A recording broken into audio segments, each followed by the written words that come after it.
Yeah, they had us the first half. I'm not going to lie. Oh, could be Wayne!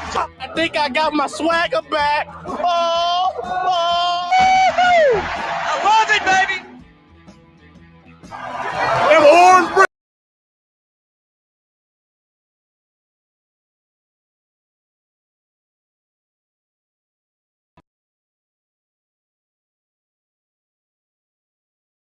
Tennessee can say a grand slam in the bottom of the ninth. You can't draw it up any better. We just won a basketball game, and we're very happy right now. McGrath for the win. He got it. If you don't like college football and you watch this one, I'm not sure what your problem is.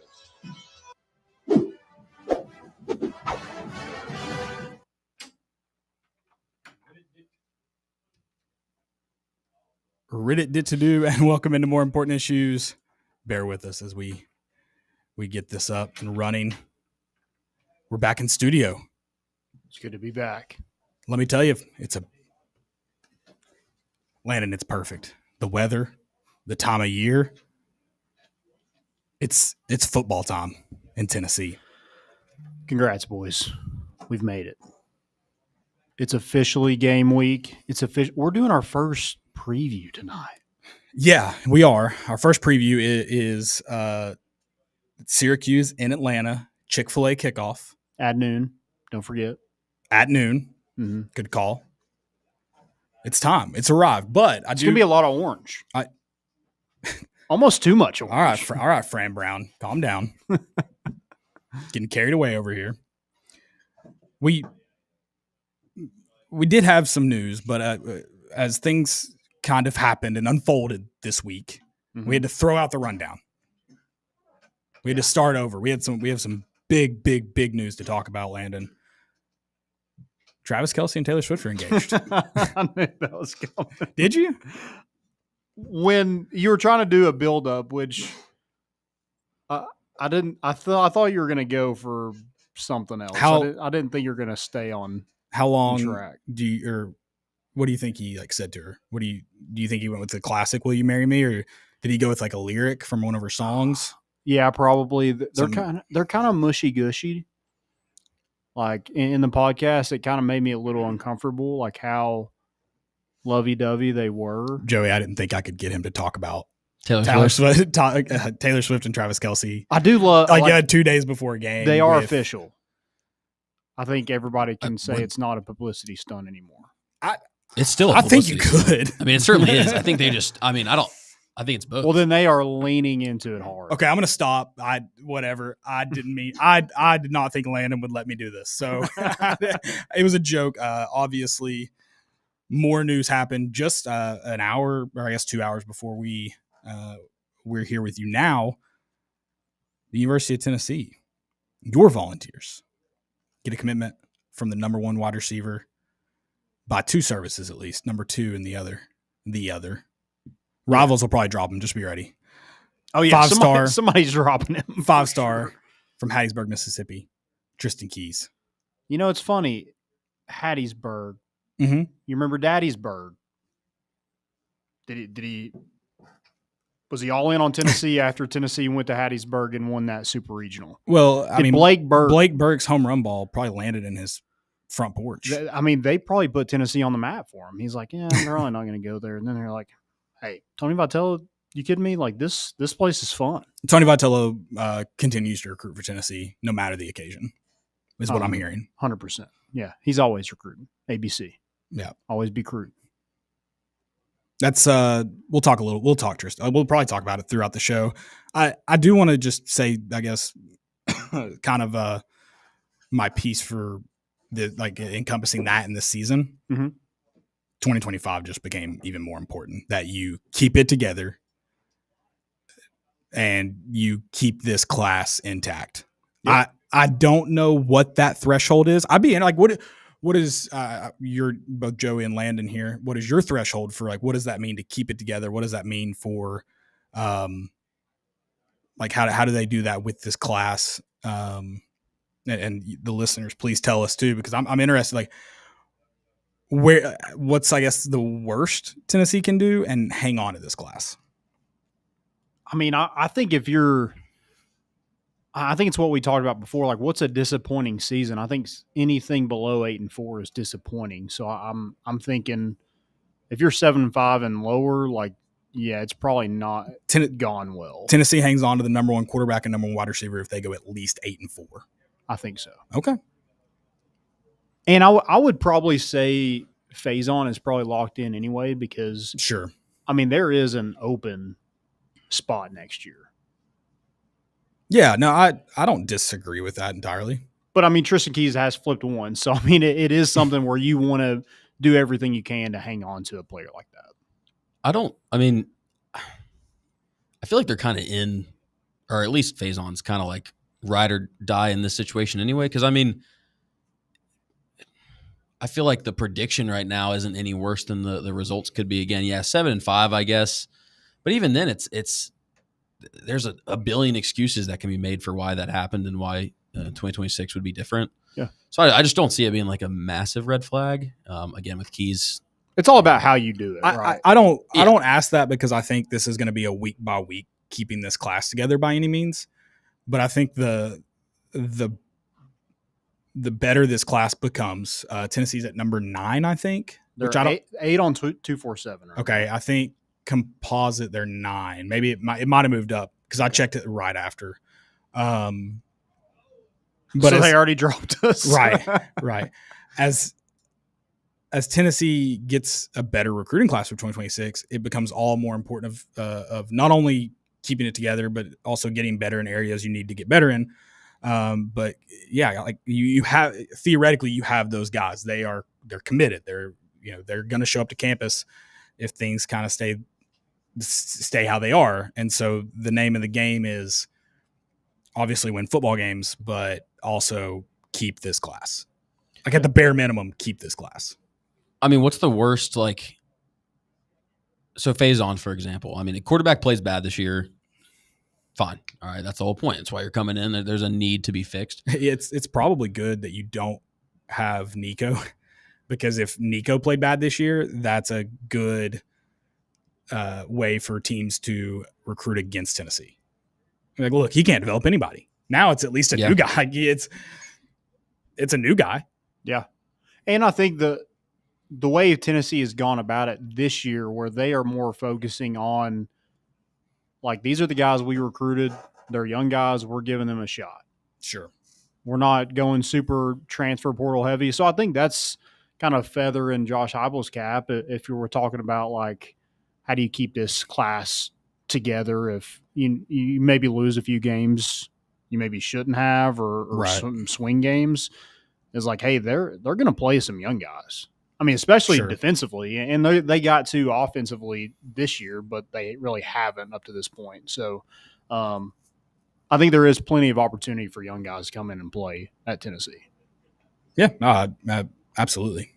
I mean, best case scenario, even if Joey Aguilar is a mid-level quarterback and the wide receiver, I mean, like if again, I'm not trying to be negative 2 days before the game, but say that does happen, but the wide receivers, I mean, you got a bunch of young wide receivers that if they even look somewhat promising or hopeful, I mean, that's a selling point to Faison to stay and go develop those guys because 100%. Then you're blame it on guys, Joey Aguilar. But we don't have to worry about that because he's going to go win the Heisman this year. Ball out. Yeah, going to ball Not ball this out. year. I do want to mention with the Tristan Keys thing is, like, I think you definitely needed to land a Hyder or a Keys. Like, you need to land one of those. And probably Keys is the more important one, and I say that now, we landed him, but I do think that's true where you needed to land a high-profile wide receiver. And you have some of this class, and I think the staff is really focused in on we're not going to have the same problem that we did this year. Sure. We're not going to be thin at receiver. We're not going to have, like, I mean, we just limped to the first of the season, basically, with receivers. So I think it's going to be an all-out war next year of, you got all these guys coming back, basically, besides maybe Brazel could go on. But if everybody stays, I mean, you have these young guys. You have Rodarius Jackson, Joakim Dotson. You have Travis Smith. And then you got Tyreek King. You got Celeste Moa, Legend Bay. Mm-hmm.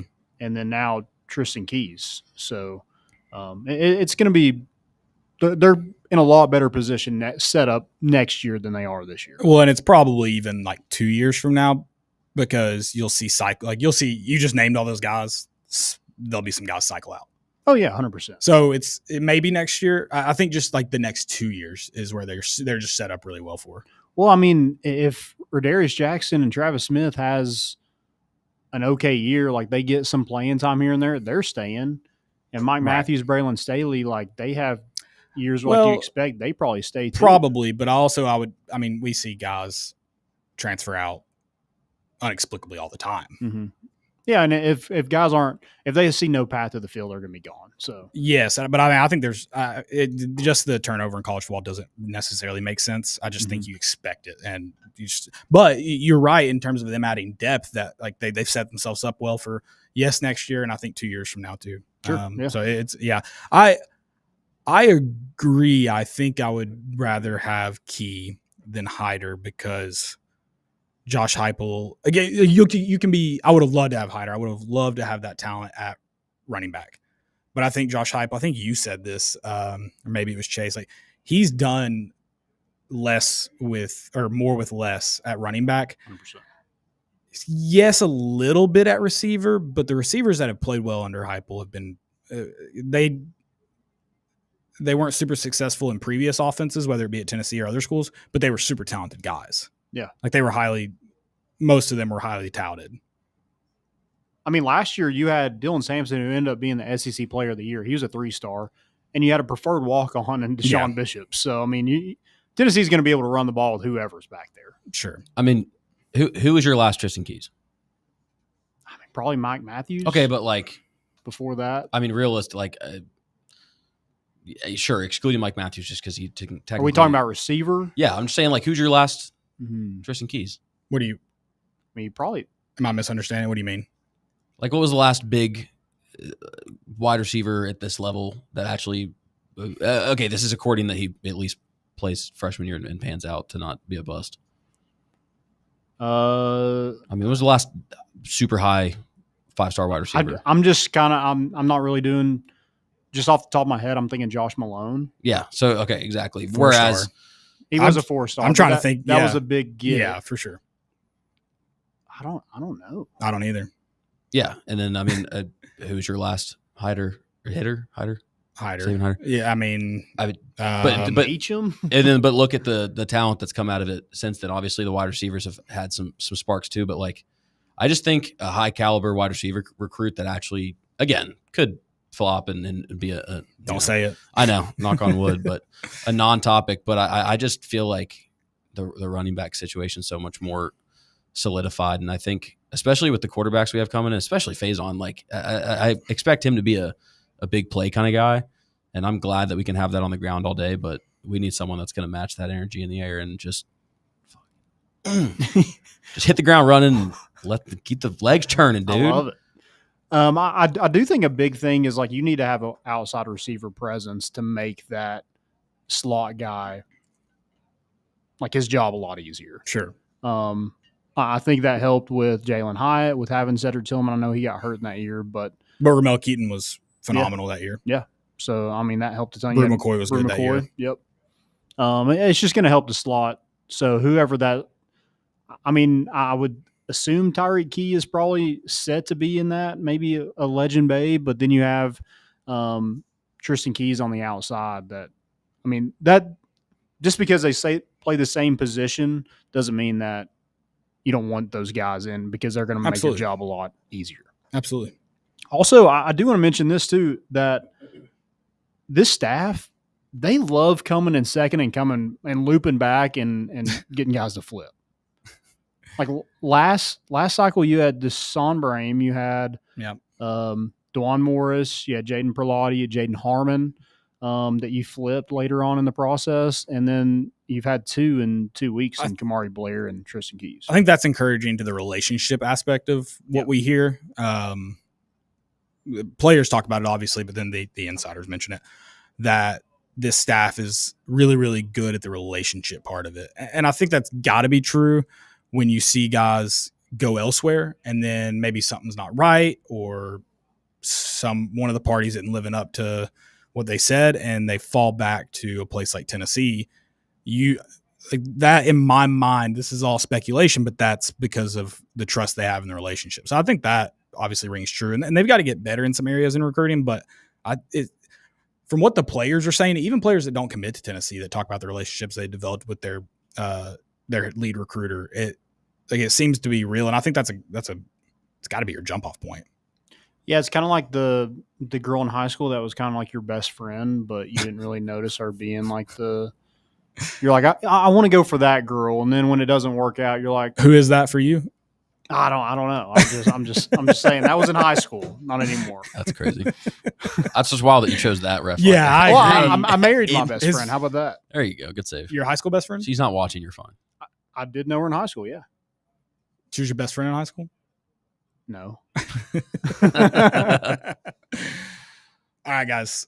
We have a ton more to get to. The Tristan Keys, rightfully so, took up one of my airing of grievances. I promise I will get to that. Don't worry. We've got a lot for you here tonight. Thursday night kickoff. Not far away. I'll have to pull up my countdown clock. I don't have it off the top of the dome. I'll pull it up for you on the other side of the break. Make sure you stick with us. It's More Important Issues on Fan Run Radio. Who has the best?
Dogs give him 6. Boys eat them double I. They got your big orange face. All year long is a place to be, to hear some balls for life talking Tennessee. Hate us if you want, but we sure ain't worried about you.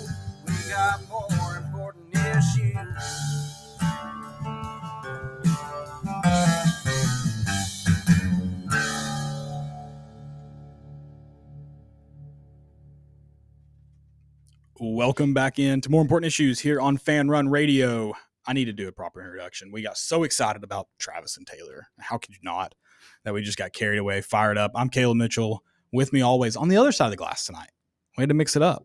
It's Landon Raby, and then sitting next to me, that's Joseph Boots. The one and only. Jay Boots. I'm like locked in this room. I got a little fired up during that Levi Ogle intro. Didn't know what to do. I know. I feel I'm so glad bad. I'm glad you're by yourself. I didn't want I don't want you to helmet get that kind of fired up with me in there. Yeah, I would. line up under Noggin. center. I again. believe you. Skin noggin, dude. I may be headbutting some people and slapping some helmets come Saturday morning in this weather. Or go We full get- Key and Peele and just slap ass. Yeah, sure. Yeah, Talking about it's the weather, dude to wake up and it feel like football on week one. dude. And it was like Monday. Shout out to God. That it, rocks. It switched to like football, and I stepped outside for work, and I literally stood there on my front porch for about Oh, 20, dude, 30 seconds. I just went, It's football season. it's back. it is the best porch weather right now. Oh yeah. Yes. Oh yeah. Just exist in front of Yeah. your house. Mm-hmm. Just soak it in. Yeah, it's there's no denying it. It's in the weather. There's games happening now. I know week 0, but like I compared week 0 to a grand opening, like the new grand openings where you only invite the people you know. That's kind of week 0. Yeah, it's kind of like when they give It's like good. the whole table like bread, but there's only like 5 pieces and there's like not enough bread. But the bread you do get was You're kind of making it sound like it sucks. pretty lit. No, I'm just talking like it was good, but I didn't get enough. I need. You a had little one bit more. piece. Yeah, I need Okay, a little yeah, bit more okay. bread. Yeah, I like that. Yeah, but week 1 is officially here. I'm ready. I'm ready to be heard again. Michael Scott meme, verbal meme. I don't know exactly what to make of not only this season. I don't know what to make of this game exactly. If there is a team on Tennessee's schedule that has more questions than Tennessee, it has to be Syracuse. 100%. It has to be. I don't know. We're Fran Brown fans, right? Yeah. I like him. Yeah, He was All in. glazing us in that media presser. Well, yes, but I also am convinced he doesn't really know much about Tennessee. Like I don't like. He was like, there's no way. he was talking about Boo Carter, and he's like, they might play him on offense, and well, He's like, that guy We'll flies see. around. Yeah. He's going to be playing all over the world. I'm trying to remember what else he mentioned in that I was like, I don't know if he's paid attention to the news. Does he still think Nico's our quarterback? He might. He might be pulling an old, just best friend you. It's like Arkansas, Yeah. dude. It was like, oh, you guys are going to stomp us. Just don't hurt us too bad. And then just drop it on us. South Carolina did that same thing. I Yep. don't like it. I'm I don't- out yeah. on Fran. out on Fran for at least a week. Yeah, 100%. Yeah, and I like that he kind of is in the boat of, hey, we all get to see this team for the first time on Saturday. Like he is very much, I don't know what we're getting. Yeah, 100%. I mean, I don't know really. I mean, we're going to sit here and talk about Syracuse, but I mean, we have no clue.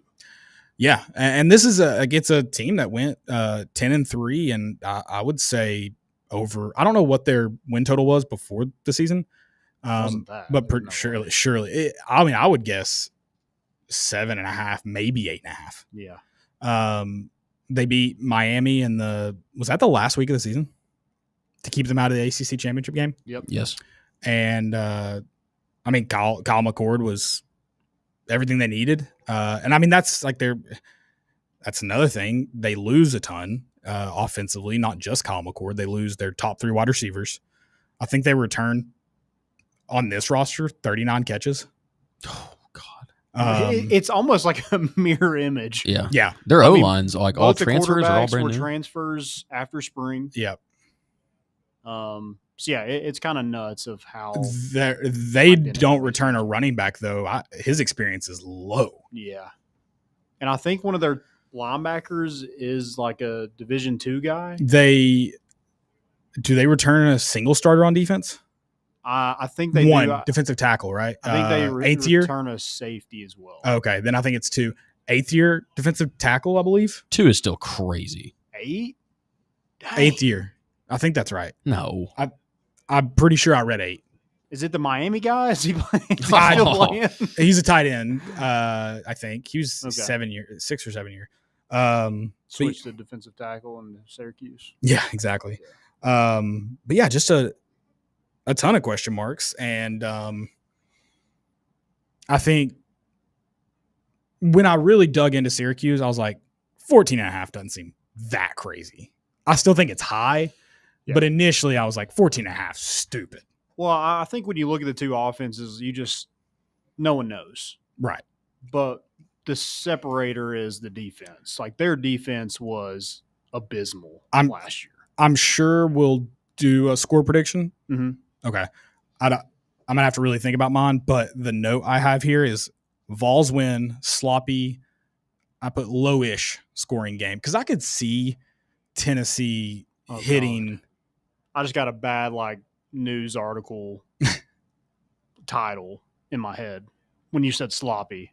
I think it's gonna be a sloppy game. I think it's sloppy Joe, and I don't want sloppy Joe to be the news article headline. It's a good one. I like it. I mean, I don't like it, but clever headline. Yeah. I see it being a sloppy game with two teams inexperienced, filling each other out. I think there's room for Tennessee's front seven to really wreak havoc in that it will be sloppy.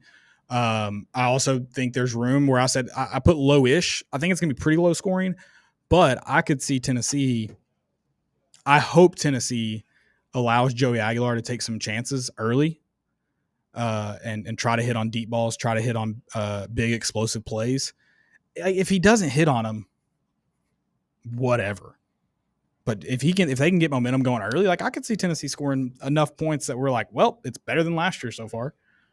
Oh, yeah. You think Josh Heupel isn't just fired up for that first drive? I think he can't wait. I think first play. Are we back to 2022 script? Is he scripted as good as 2022? Maybe. I think that's just feel though, right? We have there's no chance if we win the toss, he's not taking the ball. Take the ball and you go air it out first. Which I kind of disagree with in this game. With your defense coming back and them slow, I think it would give you so much momentum to get a stop. Them being slow, that would terrify me. What if they come out and crank out a 6-minute drive to open the game?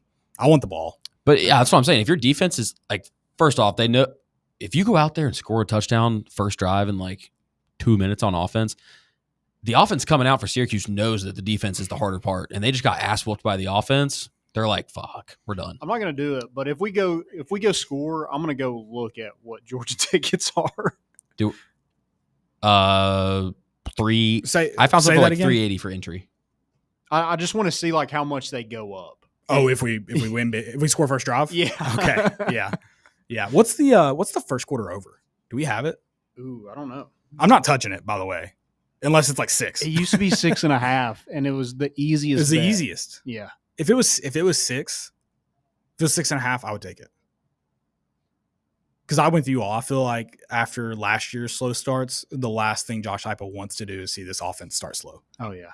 The only thing that can shoot us in the foot is illegal man downfield, which should never happen in a Tennessee offense. They aren't SEC refs, though. Oh, we have ACC? Or, no. Is it obscure? They're not ACC or SEC. Big 10? Big 10 or Big 12, something like that. That seems worse. Yeah. I don't know. Officials are going to official. True. It is what it is. You mentioned this Syracuse defense, though. The Syracuse defense is obviously a new one, or offense, excuse me. Syracuse offense, you mentioned their time of possession. They averaged 33 minutes. It's a lot of minutes in a football game to keep the football. I don't have the first quarter over, but the first half over is 26.5. Oh. First half over? Yeah. That seems easy under.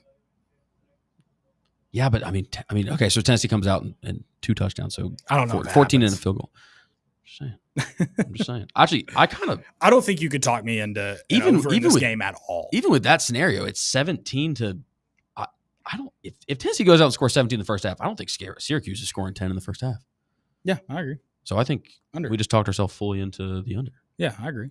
At plus 100. I can't bet the under because I would hate to cheer for the under in a Tennessee game. Just on prediction and me just knowing what Tennessee has on defense, I don't think Syracuse sniffs 20 points. Mm-mm. I would definitely agree with that. I'm scared to go lower. I don't see Yeah, I think 20. You don't think they sniff it? See, I could see them getting Like, I think 14, maybe 17. So I was gonna say I think I could see this being a 3-score game. The problem with what you said is that could mean 21 potentially. Yeah, I think that's the top end of the Syracuse. Now that should sound like that's a Tennessee win, right? That's what that should sound like. Yeah, 100%. I would love to say yes. And I mean, this defense gave up 30 a game last year. right. My heart of hearts says that's a Tennessee win. My brain says, well, hold on. Yeah. So we are brand new. So how many points does Syracuse have to score to win? I guess that should be how we phrase it. Tennessee can score as many points as they want. Unfortunately, with all of the newness on offense, you have a new center. You have a true freshman right tackle. You have 2 running backs that are at least new to being the premier guy. You have completely different wide receivers except for one who, I mean, a lot of people are underwhelmed with, and I don't blame them. Brand new quarterback that's unfamiliar with the system, or, hadn't played a game in the system. I shouldn't say unfamiliar. That's unfair. I'm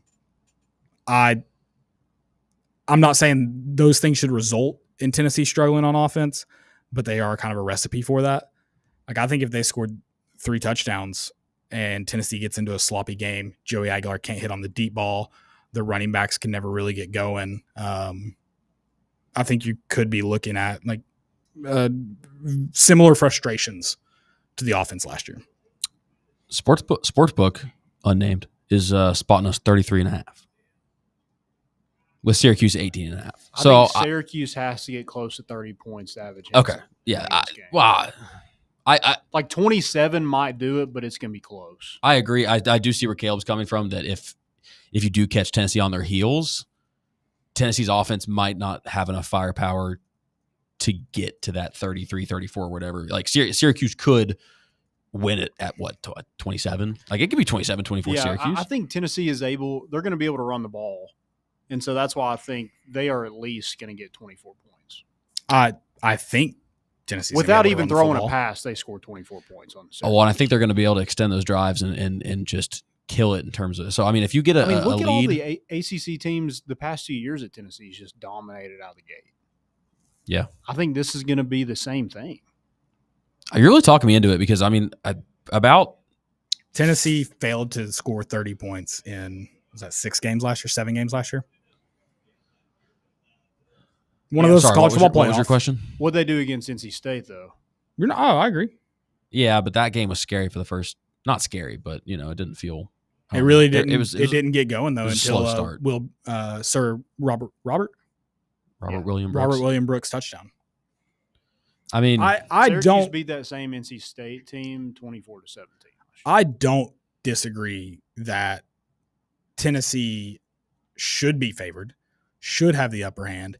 And I see Tennessee getting close to 30, like 28, if not a little over 30, 31, 35, even in a sloppy game, because I think they're going to be more successful in the explosive plays against the Syracuse defense. For all the reasons I listed a moment ago, those spell a recipe that things could go wrong for Tennessee, where they make it hard on their own defense to win a game. I'm going to predict Tennessee to win it. I think Tennessee does win it. I think for the most part, you're right. For Syracuse to have a chance, for the most part, they have to score at least 30. Because of Tennessee's offensive struggles last year, mixed with everything that is occurring going into this year, I don't think it's impossible for them to win scoring 24, 28 points. I even listed like that true freshman right tackle. I mean, he could be legit. David Sanders could be absolutely legit, no questions asked, especially against the Syracuse defense line. Josh Heupel seems to be fairly confident in both centers out there. I think the running back's a question mark because neither of them have been premier backs, but I have faith in both of them. President of the Deshaun Bishop fan club. Don't forget. 3 of them. 3, sure. If you have 3 running backs, do you even have 1? So no, I don't say all that to be like, oh, Tennessee's really got to put it together. I just think there's things that like, if those go wrong, we're going to have to step back and breathe. Yeah. I mean, I think in this game, like, lean on your run game. Again, they gave up 5 yards per carry last year. Again, that was a different defense, but I mean, it took a while for Tennessee to get to their defense now. Yeah. So I don't expect them to just be and they're brand new. I mean, brand spanking new defense. A complete new overhaul. Right. Really. I mean, they didn't just dominate the transfer portal or anything like that. They got some of them, but and they got stuck in a situation you mentioned earlier that they were having to recruit out of the April transfer portal like Tennessee with slim pickings. Yeah, I mean, and Jelly, like, Tennessee was kind of rumored to maybe look at him, and he lands at Syracuse and wins the job. So, yeah, I think there's tons of similarities, but I do like Tennessee's talent. I like them to be able to run the football. I also kind of like the 17-year-old that is starting at corner for Syracuse. I mean, I don't know anything about the kid other than, like, he's 17 years old, and I think if I'm Joey Halzle and I'm a veteran quarterback and Joey Aguilar, I think you go at him. Yeah, make him make a play. Yeah. Make them mention how old he is several times if he is successful. Yeah, 100%. I agree. Yeah, you use Chris Brazzell, use Mike Matthews, use those guys on the outside, and I think get them some confidence early. Get that offensive line some confidence early. I think that's a great point about Joey Halzle in terms of, like, how he should attack this game. This, for me, you've obviously, this is week 1. You've had weeks to prepare for this. You have your quarterback who you named 2 weeks out. I need to see. I don't need to see more aggressive play calling necessarily. I need to see more well-timed aggressive play calling. Like, we need to see those deep balls, those deep shots get called at the right time. Run it down their throats for 3-4 plays, and then let her rip. Yeah. And then if Joey Aguilar can't get it done, they're gonna, or with the deep ball, I think they've got to find ways, like they did with Nico at times last year, to get him involved in the run game early and often. Yeah, I think it's definitely going to be interesting. I also want to know, like, what does Tennessee look like in the secondary? Is Boo Carter going to – I think you got to play Boo. I think you've got to free up Jalen McMurray to – I mean, he's going to have to spell Boo Carter more than likely at star, but also probably going to have to spell Ricky Gibson and Colton Hood at corner. Yeah. That's Go ahead. Go ahead. No, I was just saying that's kind of a good point. I mean, like, where's the balance, right? I mean, you still want to go play. I mean, you don't want to, get too ahead of yourself and go throw a game away against, a very new and sloppy, possibly Syracuse team. But, like, where do you find that balance of, okay, we still want to rotate some guys. Like, we want to see what we have, right? I mean, because you only got one more, brush-up game in ETSU before you go host Georgia at home. Where's that balance, Yeah. I don't know. I don't know what it looks like, but I'm excited to see it. I'm excited for Tennessee just go balls to the wall that first drive. Please. I mean, just run it down their throats. Again, I think a lot of it is going to help that offensive line if they can get going early, get them some confidence. Because it's kind of the same thing with Syracuse. Like, they're starting 4 or 5 transfers at offensive line. Like, I think that defensive line needs to shut that down immediately. Like, just go wreak havoc. What do you think the tempo is like on the first drive? Oh, I bet it's so fast. You think so? It has to be fast.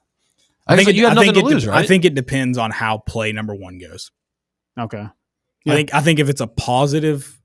What we think it's going to be, it's definitely a run up the middle, right? The first play, I'm telling you, I think if you just hang him and air it out. I think it's a tight end RPO. I like that. Probably results in a run, but I think it's going to be. I think it's going to be a tight end RPO. From a coach perspective, I do love an RPO because it's there no matter what. You get a completion on your first pass of the season. I think it's just a beautiful way to start. The screen, dude. I would be shocked if he throws it behind the sticks on first down. I'm gonna be pissed, dude. I can't do on the first play from scrimmage. Now the second and third play from scrimmage, very possible. I will take those odds. Okay. Would you rather go air it out first play, run second and third, assuming no first downs are run? I want to give it to Deshaun Bishop or Peyton Lewis first play. Okay, so then run. I don't hate air it out on third and long. I don't hate the RPO thought, but I want to give them the chance to make a play. The reason I think I could see a tight end RPO is because it does give the run game an opportunity. I think you mentioned leaning on the run game. I think in the pass game, yes, I want to see more well-timed deep shots. I also think you've got to lean on the experience, and that's Miles Kitselman. What's his like? What's he going? No idea. Apparently, know. he's going to be 100%. Okay, I don't know. even better He was for my point. non-contact all the way through fall camp, though, right? He's an old man. Give him. I know, but I'm just saying, like, I mean, was that just precautionary? I guess just to, Maybe, yeah. He's played college football for a while too. So, but I think you got to lean on the veteran in him and allow him to help your quarterback. So I think that's who you lean on in the pass game. Yes, you want to take deep shots with your speed, but I think you'll have to lean on Miles Kitselman. And tight end RPO is a lot of a heart feel more than a head feel. We go 12 personnel first play. I would love 22 with a pop pass. Peyton Lewis, one of them. Peyton Lewis to Sean Bishop in the backfield.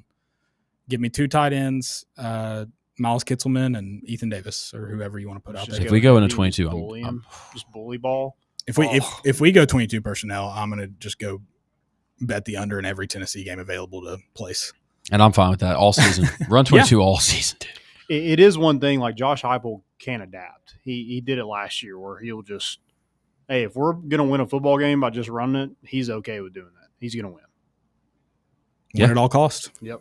I think in terms of just running backs really quick, I mean, obviously I'm excited to see if Joey Aguilar can actually do it. I am excited to see this receiving core, the defense run through. But, I don't think I'm any more excited for a position to see how it pans out than just see how big Peyton Lewis and Deshaun Bishop have gotten. We did see how big Deshaun Bishop got. Dude, that's unreal. That's a Royd's tummy if I've ever seen one.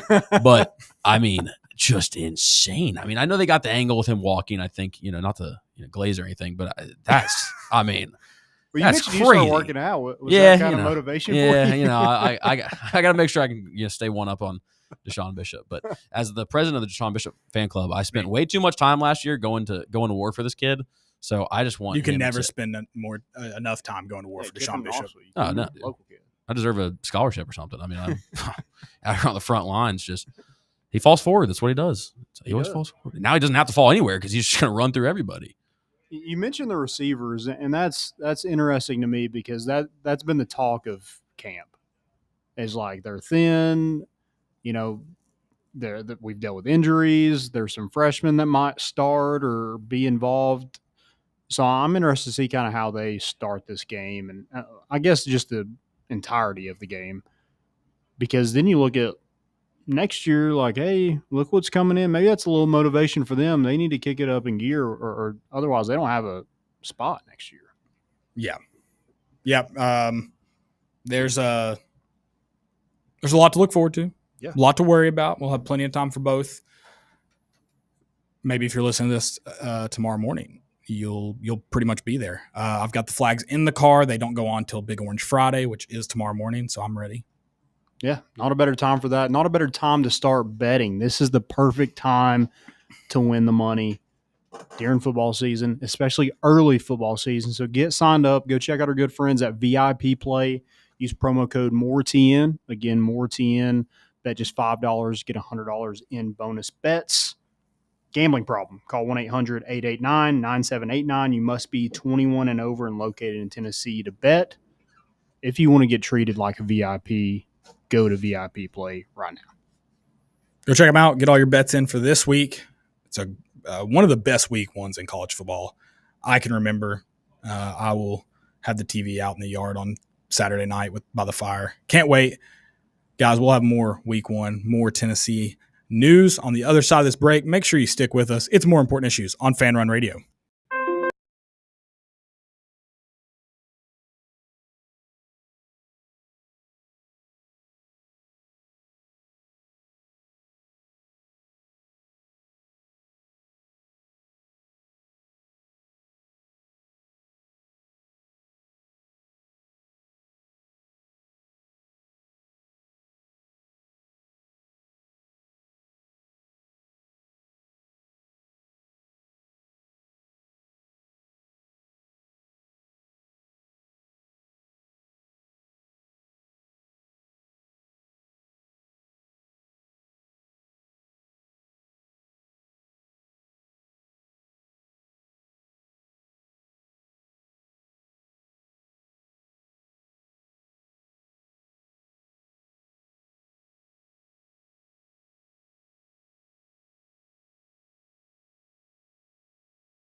Welcome back in to More Important Issues here on Fan Run Radio. I tried to get out of score predictions. I hate Thursday night score predictions. You hate them? Thursday night score predictions. Oh. I love Saturday morning score predictions. Love them. Do they tend to err towards the sides of the orange goggles? Almost always, yeah. Yeah. That's fair. I mean, you're there. You're in. Do you think Thursday's your more realistic one? Or It's gotta be, Yeah, I mean, comparatively, yeah, I'd say so. But I mean, it's usually only the games that, like when we were just getting our brains beat in by Alabama every year, where I'd be like, yeah, Tennessee wins. And I'll make up some score that I somehow convince myself that it could happen, knowing in my heart of hearts it's not going to happen. No, I mean, Saturday morning, I'm sure everyone had this growing up with their family, but my whole family, my entire life, we've always done score predictions for the game, and we still do it. I love that. Yeah. That's sick, dude. God.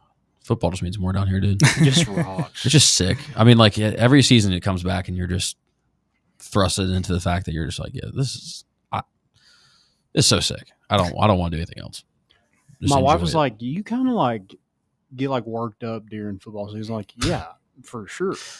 But like in the moment, I enjoy it. But like I spend my whole week like planning for Saturday. Sure. We're working for the weekend. Yeah. Everybody's working for There's the even something weekend. so beautiful about the pain. I mean, it's not even the feeling of victory after the pain. Like beating Arkansas this year, which we will do, won't it won't even feel good to get revenge. Like sitting here now, that loss to Arkansas, to be able to have even experienced that, cool. That's a human feeling right there, dude. That's connecting Joey with likes pain. Yeah. I mean, that's kinky. Yeah, we're getting into something over here. after dark. We with got 8 more Joey. minutes. Yeah, that's an interesting take. I mean, I don't necessarily. It's part of being a sports fan. We talked about this with Chase, and it's one I'm like, I would love. I think Chase Thomas mentioned it would almost suck to like be a Chiefs fan or something, where like they're just win. It was William that mentioned that they just win all the time, or a Patriots fan. Like it kind of would suck because part of it is like if you're not currently heartbroken, you're trying to figure out when the next heartbreak's going to come. Yeah. We do like pain. This is weird. We need to look into that. See, it's the connection of it's the journey. I say that if Tennessee rattled off 8 national championships in 10 years, but Yeah. I'd be What we would do insufferable. to like not have the pain. Oh, No, but it would kind of like to then think about the season that's going to be a drop off is like, damn. you know, This has to you'd end be at some preparing for the point. heartbreak. Exactly. You're Like, either you're just in it like- or you're preparing Yeah, for it. I love the chase so much more than the maintain. Yeah. It's the climb. Not in baseball though. We're cool. Shout Just out keep Miley. running. It's the climb. No, I'd rather try to be at the mountaintop, Okay. Yeah. preparing for the King of next hill. preparing for the next fall off. Okay. Opposite of the climb, actually. Mm. Yeah. You like the fall. I love the fall. That little, when your stomach Oh, jumps, that feeling. I hate that feeling. I don't that's know how if you y'all feel on like Saturday it. mornings, dude. Yeah. See? I'm telling you, we're When you hit that bump coming off Henley. That's a good one though. the bump off Henley. Yeah. It did. Brazzle It didn't hit slow that one? Brazzle down at all. Just keep going. Trust me, I lived on that corner for that year. You've gone faster. No, not even that. I've heard every dude with a beat up Mazda 97 in Knoxville go 95 on that drill it. bridge. So yeah, it doesn't slow anybody down, I promise. Anybody with a straight pipe muffler or just the lack thereof. Yeah, I love that. All right, guys, go check out our good friends at Roback. Joey's rocking the hoodie. One of my favorites. Look at it. Look at him. It's awesome stuff. And they today release a new polo with their game day collection. It's got the power tees on it. Who doesn't want that? Go check them out. Roback.com. Use promo code More Important Issues for 20% off. What? 20? 20. Dang. New Yeah. email. New email. Do it. Drop it. Get it. Also, Create another one. let's Oh, beautiful. And a little Hovey action. I mean, This man's he's moored decked up. I'm a walking billboard, baby. He is a promo code.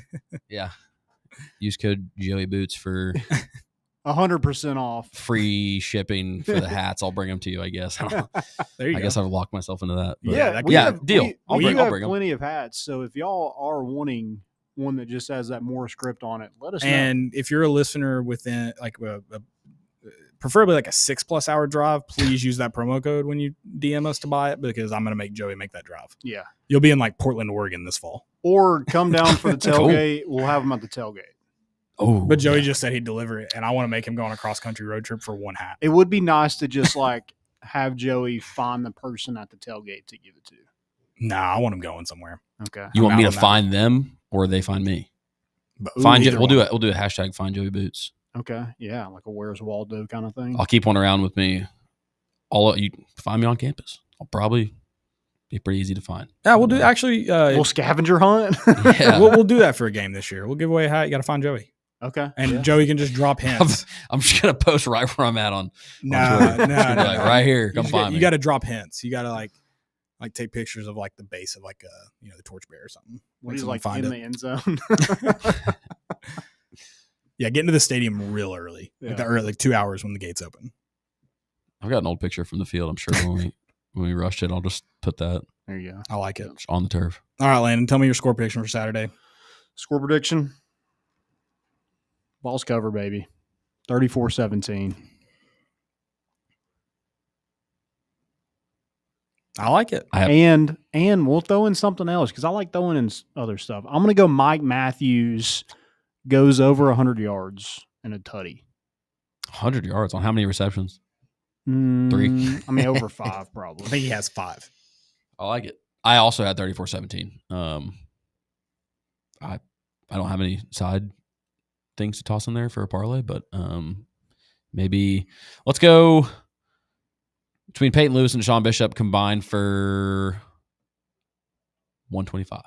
Okay. How many sacks does Tennessee have in this game? 5.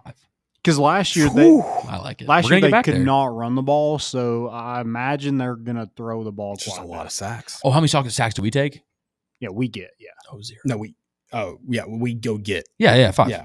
Okay. 5. Well, then you mentioned us, try Yeah. to throw it and get rid of it. So And Angeli can't run, from what I understand. So how little can Joey Aguilar run? I'm very He can Is he- move. does he He's just move? he doesn't like.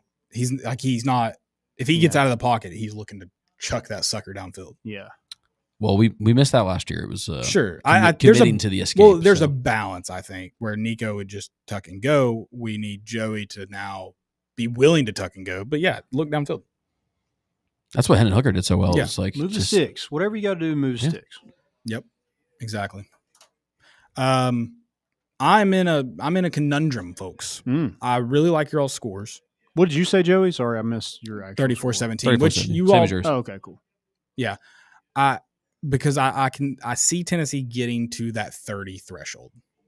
31, 34, like I like that. I don't necessarily see him getting close. Oh, I thought that was your score, 34-31. No. Whoa. I see Tennessee getting Hammering the over. I see Tennessee getting to that threshold.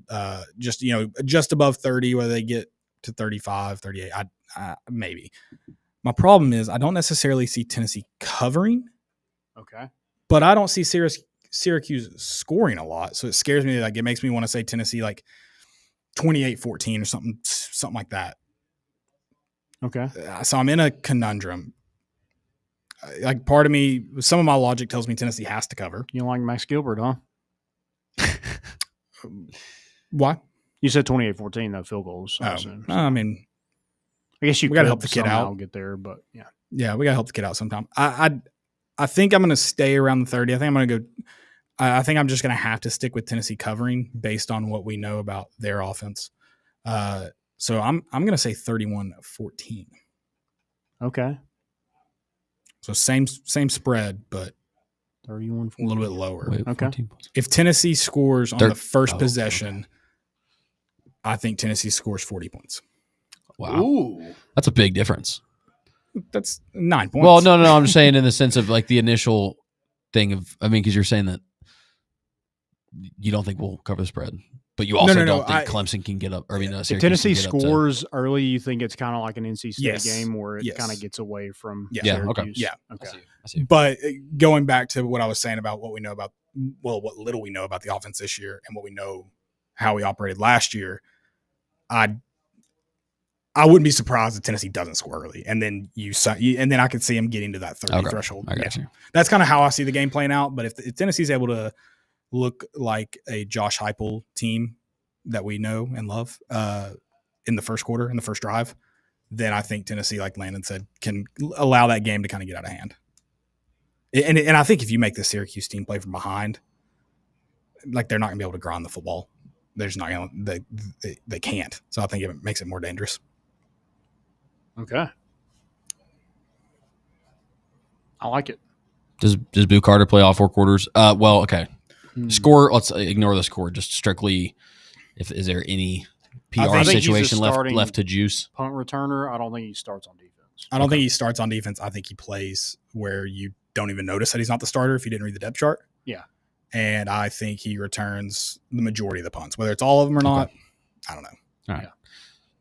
Yep. Cool. I think there is potential you see him on an offensive play. All right, let me. Really? I think they've had to install in camp some type of gadget play for him. It would it not be coaching malpractice not to have him in an offensive set? Yeah. I just think if we're going off what Josh Heupel usually does, like when he plays around, it's usually against like ETSU. I could see him like getting offensive plays during that. See, I don't even, and this is actually, I would love this. I think Bill Belichick did a phenomenal job of this with the Patriots, where they show a look, but they don't show anything within the play. Like I would love for them to put Boo Carter out there, maybe even bring him in motion and just hand it off. Okay. I like that. And obviously in the future, ideally you're setting that play up for something, but I love showing someone something and then not doing anything with it. Here's an interesting play. So he likes returning punts. Sure. Why don't you kind of line him up as a punter and just have him basically get a long snap and then take off like it's a punt? Sure. Why not? We're playing Little Giants, which is one of my favorite movies. So great movie. That's I shouldn't say favorite, but it's a great movie. Yeah. I like it. Yeah. I could see them. I feel like I'd be surprised if they did that this week. I just, for some reason, if it goes from, I think Tennessee would have to be in a good position for that to happen. Okay, Whether that's fair. I'm not saying the game be in hand, but like they're not clawing to keep a drive alive. It's not like a necessary go score drive. It's you might have a 14-point cushion because it's not one of those. And it may like I just think there's no way those coaches sat in an office, came up with a way to use Boo Carter. And then because he doesn't show up in the summer, they just throw that out the window. If they thought it could help him win football games, then it probably is going to help him win football games. It needs to be a part of the offense. And I think I think as a football coach, you go into this game and you're thinking about the future and you're like, all right, Georgia's going to watch this tape, probably more than ETSU tape. I'm going to show them something, whether I use it or not. I'm going to make them prepare for it. And I'm going to make them align. And that's fair. I think it's a good idea to have a package with Boo Carter in it that is in there for at least one snap, whether he's used in that or not. That's valid. I'd love that. I'm all about it, by the way. I'm not. I don't think there's any way you see him on offense. And that's just a personal – I just don't – the way everything kind of transpired and his mom is still – I know it has nothing to do with his mom, but like there is still stuff I think he needs to accomplish. Because if he's not starting on defense, I just have a hard time thinking he's going to be on offense at some point in the game. I do. Because I'm in your boat, but then at the same time, and it's a matter of whether he should versus if he does. But I think it's kind of silly to basically pull back the punishment and say, okay, we're going to get you some defensive snaps, but you can't do offense because you're still kind of being I think it penalized. Hurts, I think it hurts the team. I think you're either all in on Boo Carter or you're not at this point. It's week one. I mean, how much did he even practice offense? That's something we don't know either. True. I mean, he might have a package, and they might. I'm not saying you scrap it and never use it throughout the season, but I just have a hard time thinking it's the first game. I think they had an install period at some point during camp. Whether they did during game week, I don't know. Yeah. I think if any offensive package he was in at some point during camp, they had an install period. Yeah, that's probably true. Yeah. I don't see them just being like, I don't see him being like, oh yeah, go line up at X receiver for him. I think there's packages involving him. Like he might get a play Not necessarily. or maybe like a couple.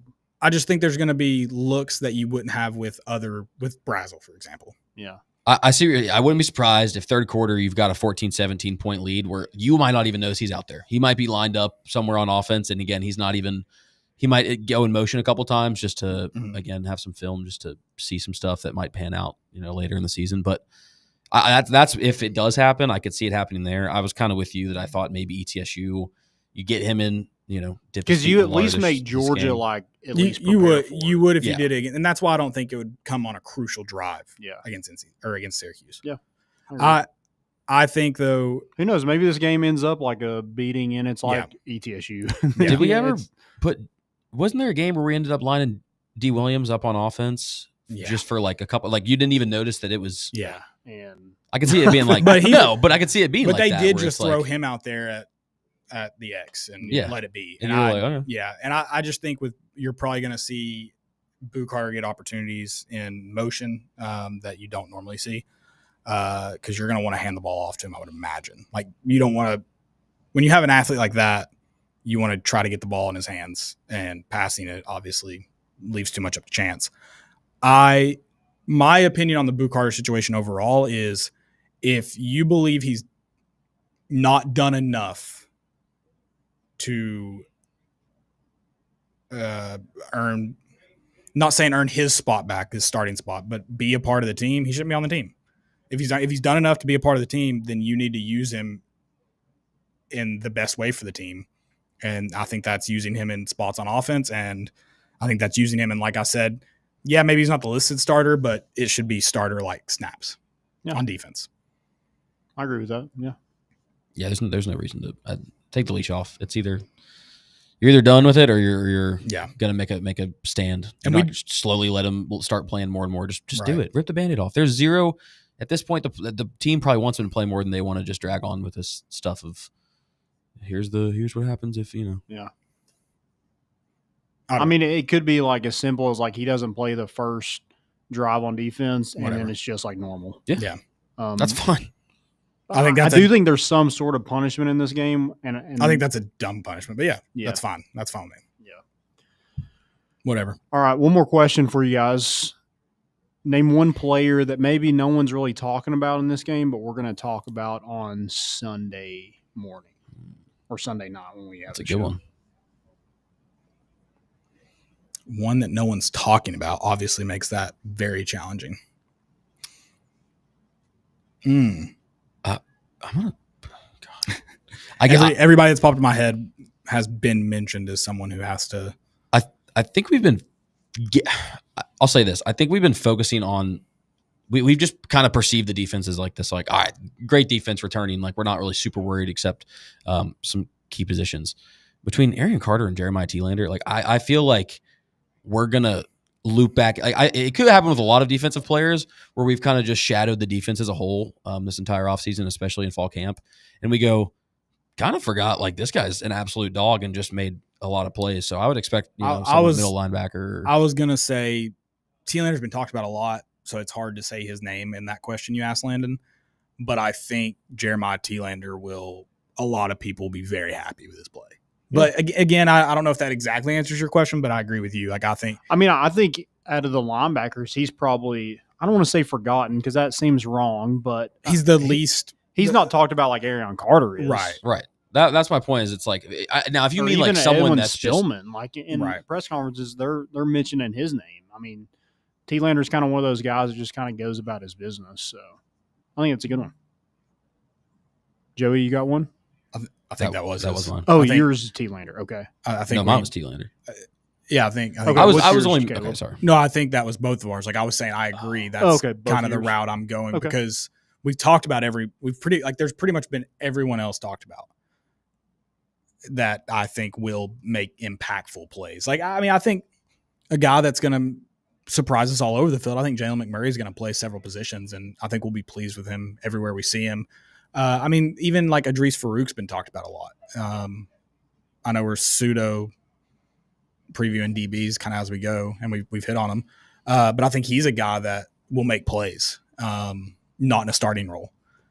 But again, it's hard because I guess we've just talked about everyone that I think will make impactful plays. Yeah.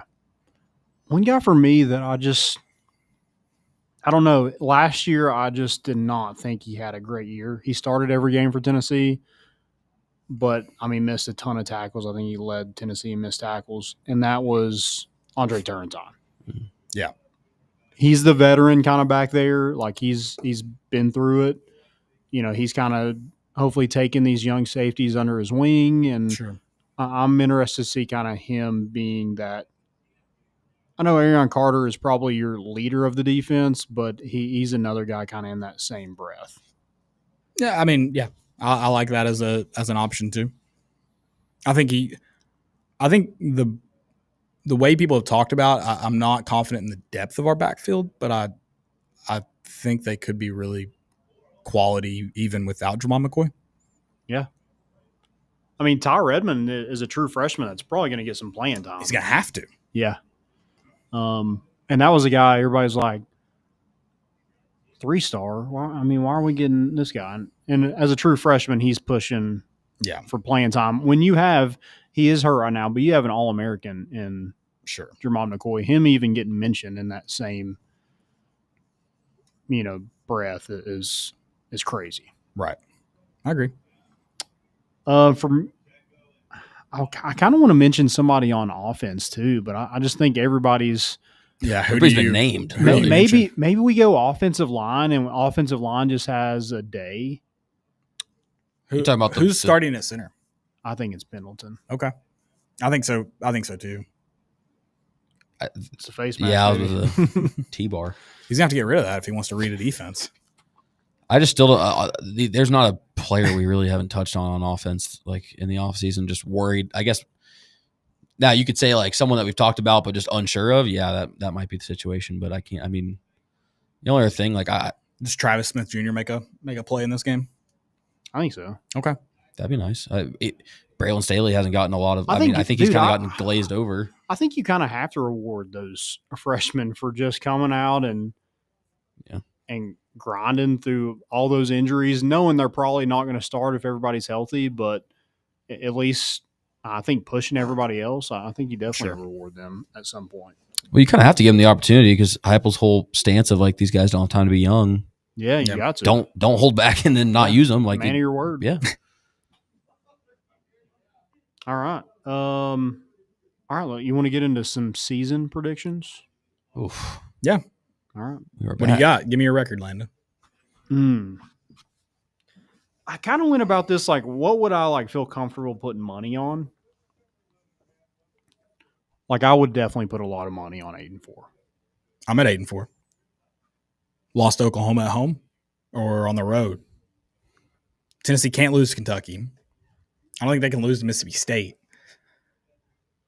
So I feel like it has to be Oklahoma because it better not be Arkansas at home for a second year in a row. It definitely cannot be Arkansas at home. We're going to have – Is your fourth loss Syracuse, who we're talking about for Saturday? I don't know. I don't think it can be. That's a tough – And that's what crazy about this game is like it's going to – I'm probably going to have a different prediction after this game. Sure, but I think Oklahoma – I think it's 8-4 with the loss to Oklahoma at home. I think so too. But your first conference loss. I don't really. We don't really know about them either. We don't. It's crazy. We like think you said, they're going to be good, but and I think that prediction not only may change after Saturday, but it may change week 3, week 4 once we know more about Tennessee and know more about Oklahoma. I just know Tennessee's history of dropping inexplicable games under Josh Heupel, and that feels like the most explainable, but also / not explainable. I don't think there's any way you can lose Kentucky this year. Like, you just should not happen. Your roster is far better. Oh, God. Kentucky's terrible. They have, a 4.5 win total? Landon is going to Mississippi State. Maybe we should consider that there one. too. And I'm not the greatest luck charm. I'll tell you that. I'm not as bad as some people, a.k.a. Landon, but I don't have a winning record on the road. Right. I really hope it's not Vanderbilt, and I don't think Vanderbilt's going to be all that good.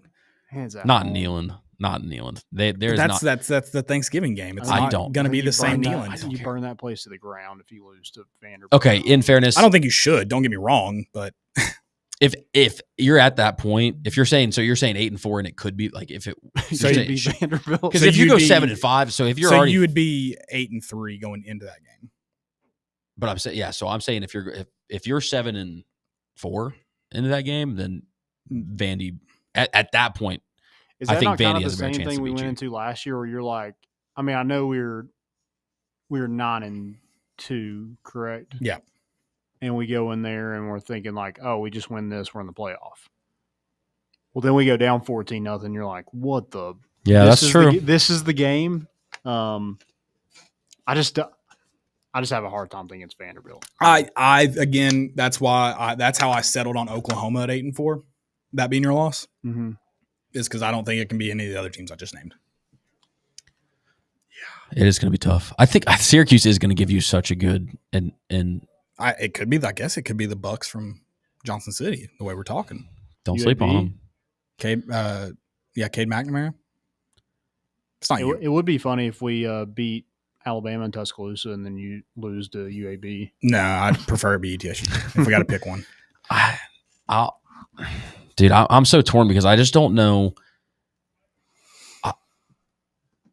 At a higher edge of this team, I could 100% see us now. Florida, I'll probably just pencil in because I'm going to have to see us do it before I ever just even predict it. But I do think between Bama and Georgia, if this team is towards the ceiling side of what we've predicted, I can see it sneaking away a win there, especially Georgia at home. I think might be your better chance. I think Alabama's slightly underrated this year, actually. I think that they're probably going to, don't kill me, win the SEC. That sounds kind of crazy. Alabama? Yeah. If Todd Simpson's got to be legit. Yeah, and I think he is. If not, Okay. I like Gunnar Stockton. I think talk about cool dudes. I think he's named after his grandfather, who was like a gunner in the military. He's just got it's just your stereotypical Georgia Sticks kind of guy, and I love that about him as much as I hate that he's wearing the red and black. But I think if you actually, I'll be high here. 9-3. Okay. I don't think it's. I love that you just I don't think it's hyped up impossible. Georgia and Alabama, and you said 9-3. Well, no, I'm saying I think if this team comes out against Syracuse and you can actually go make your point and then take that straight into Georgia, Then you're 10-2. You're 3-0 after. Well, now we're talking about you slide one when you're not putting in the fact that we're going to lose one that we should. I know, but also you just had us beating Georgia, so I could see us beating Georgia and losing Oklahoma. sure. I mean, I could see anything with Tennessee. Yeah, that's what I'm saying. I'm going 9-3 on a very Tennessee beats Georgia, Alabama, and Florida 9-3. Jesus. That would Why be not? tough. And while I'm on this, just a reminder: Kirby Smart, turn up your radio. Georgia's going 8-4 this year. Put it in the locker room. Put it. My name, Caleb Mitchell, said Georgia's going 8-4.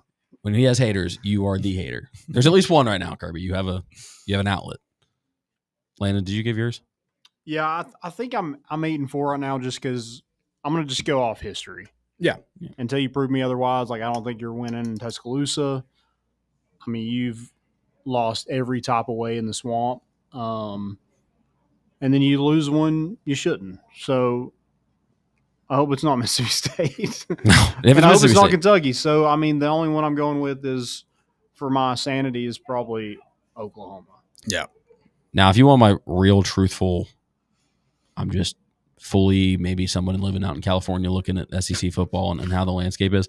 I think SEC is not top heavy again this year. I think it's actually just skilled throughout. So I could 7-5 with 2 losses that you shouldn't. I mean, if you want to call Oklahoma one that you shouldn't, I don't know if it's necessarily like. Did you say 9-3 and now you're 7-5? I'm saying I'm picking outside. Going the backwards, man. I'm picking outside of the 8. Jeez, what a jump! 9-3 is my Tennessee fan prediction because I do believe that. What would you Josh put Heupel's money gonna on? 8-4. Okay, yeah, That's fine. We got a That's fine. 3-win spread here I can swing with. But 8-4 is just everyone's saying 8-4, and I want- Because it makes sense. I know, being honest. but Tennessee balls don't make sense. That's the That's issue. fair. No, So that's it's fair. either it's in the right way or the wrong way, and I'm not surprised by either. I will be surprised if Tennessee goes 7-5. I won't be surprised if Tennessee goes 9-3. It won't shock me. I'll definitely be more surprised if we go 7-5 than 9-3. Yes, I'll be. I think you go 7-5 before you go 10-2. Yeah, that's probably true. I don't like to think of it that way. But it's another high floor, low ceiling year, I think, for Tennessee. But that ended with Tennessee being 10-2 last year. So, Yeah. I mean, everybody like because I don't see 7-5 necessarily being how it plays out. I'm not gonna say impossible, but how it plays out. I don't see 10-2 being how it plays out. I think Tennessee's 8-4, 9-3. I'm leaning 8-4. you didn't win, or you won 10 games by not scoring in the first half in 4 straight SEC games. Yeah, and only one That's of those insane. was losses. Yeah, Arkansas. Yeah. That rocks. That's insane. That rocks. That's so sick. General Nealon shed a tear. Does that make you want to? Does it maybe talk you into 9-3? No, because you do I'm already at replace 9-3%. You do replace a lot of guys on the defensive front who aided in that. Okay, so I still at trust our 8-4, defense. but we're leaning more 9-3 than we are 7-5. Yes. Perfect. Write it down. All right. All complaints can be forwarded to Landon if you have any of that. It's Landon, phone number 865. Yeah. Did you think you were actually texting a real person today? No. Okay. I just had to do that That's fine. because they said the name. Did you see your typo? Yeah, I did. Okay. I don't know why my phone does that. I just may still do it. That's my only thing. Especially now that you mess with me. Wow. I'm debating whether I should tell you what I had in mind. You can tell me. Is it radio safe? I'll Okay. tell you because I don't think I'm going to go through the just effort of doing it. Okay. Not that it would require a ton of effort from me, but at least a little bit. Have you all run across the girl on TikTok who will just like people like submit like cameos essentially, and she calls guys usually and gives them like she called someone the other day and she was like, this is so and so from like Walmart or whatever. Did you leave your cart out of the buggy return? And they're like, no. And she was like, we have it on camera here. She does like all this. She like makes them apologize on the phone, makes them say like, I'll never do that again. Like just goes to this whole thing. Like it, like, you know, belittling them essentially and making them feel bad. I was going to submit Landon, have her be like, you know, Arkansas State Police or someone with the red door tavern and be like, were you humping a hog? And I was going to see, number one, I was going to see if he'd throw his boy under the bus or not, or if he would just take the heat and see what she could say, get him to say. Did you text him that? Is that where you were going with it? He messed with me today and I was going to do that. And I was like, nah, I'm not going to do that. I'm not going to set him up to throw his boy under the bus. Part of it. And then I texted him. I said, I was going to do something really mean and I decided not to, and I'll regret it every day for the rest of my life now since he messed with me today. I'll be like, that is Joseph Boots. That is, I don't know. Would you have thrown me under the bus if you got a call? Worse. If I got a call about it? Yeah, and they're like, were you humping a hog? I've been like, no, I just saw it on TikTok. Yeah, that's true. It's also in Fayetteville. Like, who's ever gonna? I mean, Yeah. if it was closer, I'd worry about it. Yeah, I thought about submitting it.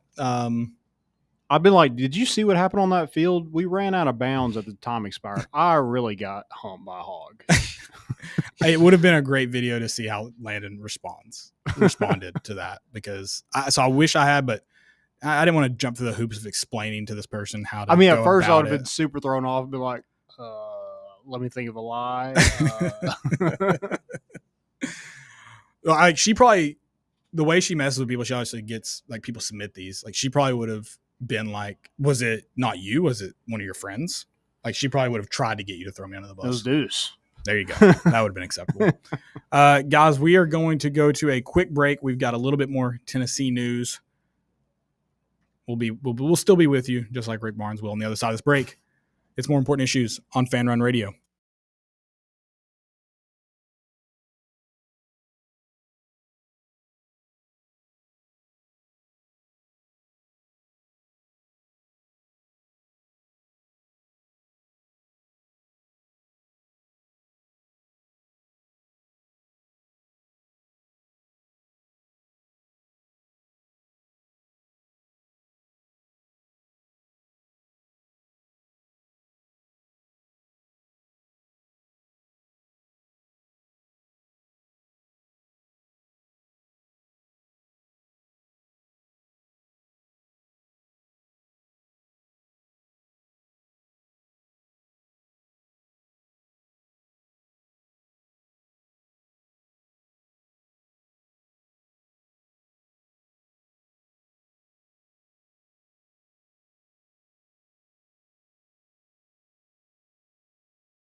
Welcome back into the White Claw Hard Seltzer Studios. It's More Important Issues here on Fan Run Radio.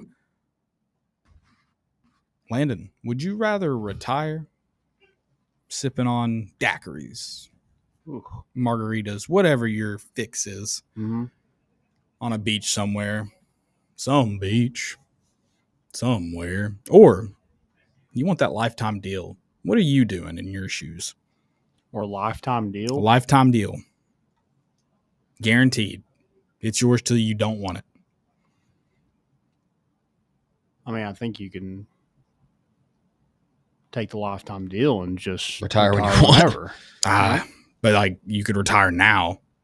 A very wealthy man. Okay, yeah. And you don't do I'm choosing anything. retire now. Yeah. I think about it all the time. Like, I just want to retire. I daily. I usually will wake up in the morning, pull out my calculator, and calculate how many days until retirement. Currently, my iPhone calculator cannot calculate that amount. You gotta turn sideways. Not even. Still, still E with the, yeah. It is not a numerical value currently. But spin zone. Don't you want that in a coach? A guy who's like, I can't sit. I got to grind. Yeah. I just want to win.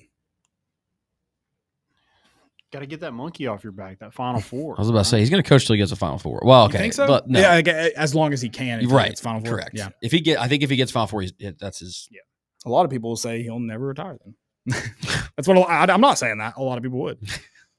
I love that that's all Kentucky can say is like, I'm just enjoying my Final Fours in every sport. I'm like, Okay. are we really talking about this? Like, it is August. They're talking about basketball in August, dude. Oh, they're already. That's all they have. They're already ready. It's going to be a long football season. It's going to be a long off season for basketball for them this fall. Yeah, I listen. I'm not a lifetime deal guy. I don't love him. I get it with Rick Barnes. Makes sense. He's older. Let him do what he wants to do. I kind of just thought he had a lifetime deal, whether it was written in stone or not. Like that was cool with me. Yeah, I kind of already thought he kind of had it. Yeah. I think he essentially did because he still had like 5 years left, didn't he? Not that he's on. Not I'm not trying to West Rucker him and kill him off early. God. But just like I'm not sure how old he is, but I got to think within the next 5 years he's going to consider, if not take retirement. I thought he would after Sakai left.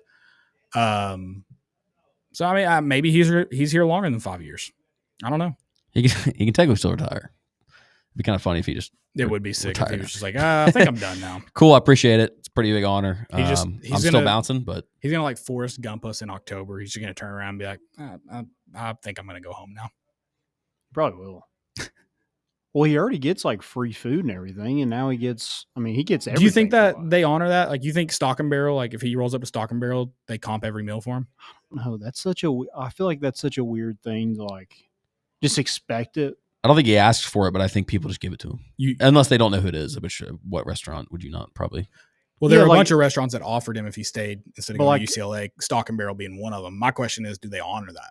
And how would they possibly honor it? Yeah, Does he have a card? Yeah, you have that He has 20-year-old girl that's the waitress, and she doesn't know. That's what I'm Easy, saying. She Epstein. might just.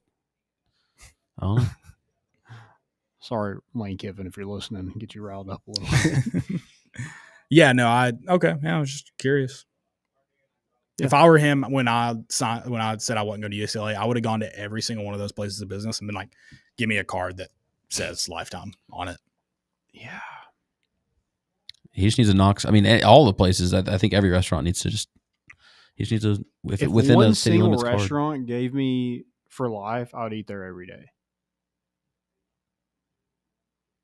Chipotle, I would do it. Does he still tip? He's left a tip too. There are very few restaurants that I could do that. I You'd would have eat to there. have a big menu. I would eat there a lot. You'd have to have a big menu. Well, not necessarily. I could do it at Chick-fil-A. I could eat there Really? 3/4 of the time. Yeah. Cheesecake Factory, massive Well, that's menu. Yeah, that's easy. It's kind of a freebie. I could do, if we're doing fast food, Chick-fil-A is probably one of the only ones I could do. Like I could probably almost do all the Taco time. Bell. Dude, I you'd say get that. so sick of that. Your yeah. stomach would be in shambles. It probably would. I but say dude, that, and I just- love Taco Bell. I could probably. I mean, listen, you could probably find me there like 4 out of 7. I could probably eat like a Jersey Mike's sub every day. I'd just be real pissed if it was a sub shop that offered me a free lifetime deal. Have it Mike's way. I'd take it, but I'd not be happy about it. Yeah. Any of the fast casuals, Chili's, I could do easy money. Applebee's. Mm. 20. Well, it's free, Landon. You don't need to. You Oh, don't need to true, count your pennies true, here. Yeah. Triple Dipper from Chili's, is that? Yeah. Yeah. You eat a triple dipper for even once a week for the rest of your life. You're You're sitting going to pretty. be You got the not leftovers? living long. That's fine. Die happy. It's a life worth of, or life Yeah. full of Chili's is a life worth living. I would consider Zaxby's because I could probably do Ooh, it. yeah, I could probably use that. They have a salad too that can really tone it down if you needed to Little just Cobb take, salad? take a break for a second. Chick-fil-A is definitely your best option. You're right. I've been thinking about it for a couple seconds.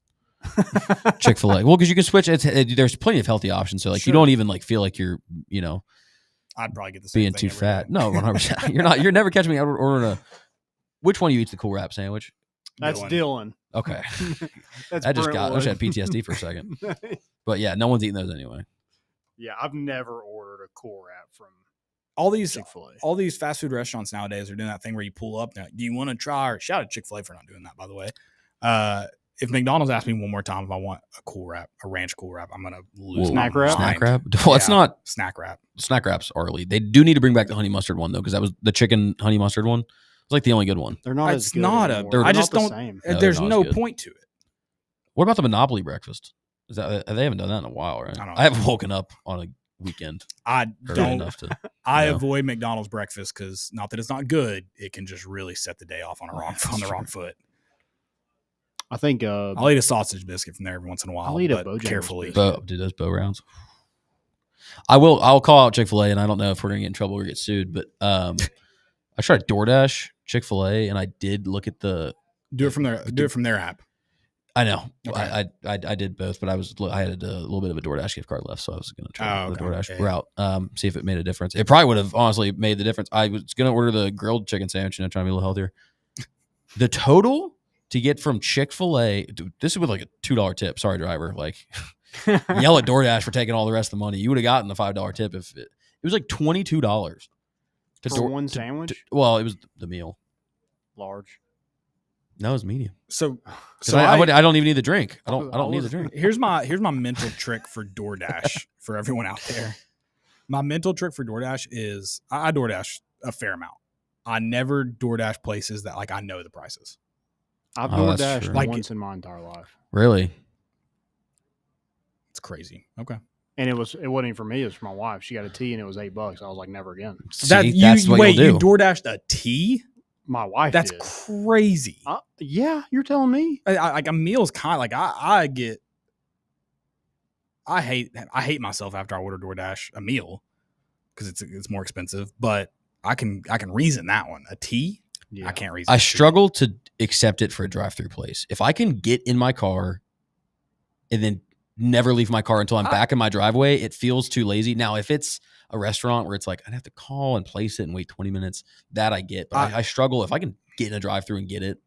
I'll do it for some fast food places like Panda. I'll DoorDash every once in a while. Usually it's because of number one, the Panda near my house is not super like the road you got to take there, not super convenient. And then also like if I'm in the middle of something and I'm not gonna be able to leave the house for like an hour, I'll just DoorDash it. So That's valid. I'll do that. Yeah, I pretty much agree with what you're saying. It's very certain situations. Yep. DoorDash can be great. People that do it all the time for $8 teas, crazy town. Raven, I can't defend you there. I'm sorry. No. So I would love to, but I We can't. got into it over there. I can't. One thing I did want to hit on this show. What about the Vols at Lambert Acres? The Vols. Oh, is that where they're at? Yeah, you didn't pick up on it. No, I was there. Well, then Saturday. you definitely didn't pick up on this. The cart that Nate Mint was in. I thought it was you and me that rode together. The one that had the huge chunk out of it. Uh huh. They were in that cart. Oh, really? Yeah. Surely there's not like it was the one with like half the seat was torn up. Yeah. Surely there's not multiple there. But he made a joke about, he asked whoever was playing with him, he asked if they took a bite out of it. And I was like, me and Landon made a similar joke riding in it. That I'm sure that starter was super happy that they were there. It was late in the day. It was a little afternoon round, a little golden hour round. Okay. Just the Vol basketball rolling up to humble Lambert Acres. I love it. Yeah. Great course. Wide open fairways. Wide open from three. Maybe they're getting used.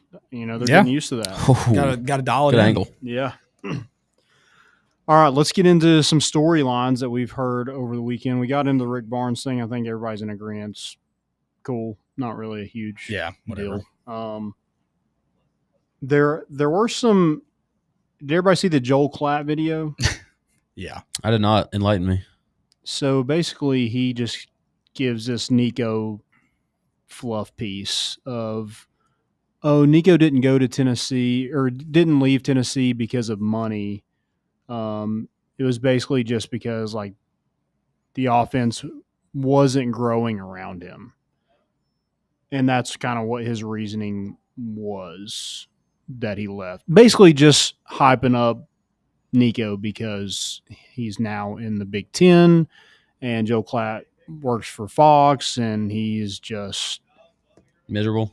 Yeah. Well, and he's one of those guys he knows he's going to get the clicks if he talks about Tennessee. And so every once in a while, he'll just tee up a crazy take on Tennessee.